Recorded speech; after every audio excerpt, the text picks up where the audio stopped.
मूंगफली की काश्त के लिए अच्छे नकास वाली कदरे, रेतली मैरा, हल्की मैरा और भारी मैरा जमीन ज्यादा मौजू होती है। इसकी काश्त के लिए नरम और भुरभुरी जमीन होनी चाहिए ताकि इसमें बढ़ती हुई सोइयां बआसानी दाखिल हो सके। मूंगफली की काश्त कलर वाली सेम ज़दा और नशेबी जमीन पर नहीं करनी चाहिए।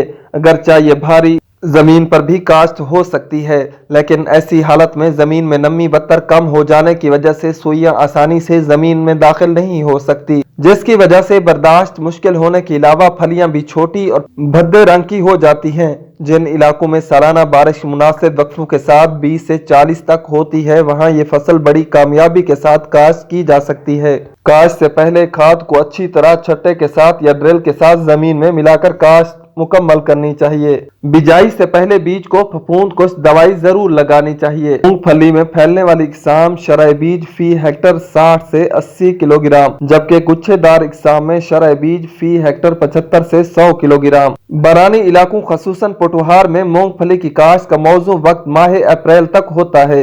इसकी काश्त गंदम की कटाई के बाद मई में बारिश हो जाने पर बआसानी की जा सकती है। नहरी इलाकों में इसका मौजू वक्त मार्च है। कोशिश यही करनी चाहिए कि बिजाई मुनासिब वक्त पर हो, क्योंकि तजर्बात से ये साबित हो चुका है कि पछेती काश्त से पैदावार काफी हद तक मुतासर होती है। काश्त के लिए मौजू इलाके पंजाब में अटक, चकवाल, रावलपिंडी, जहलम, खुशाब, बखर, मियांवाली और बहावलपुर।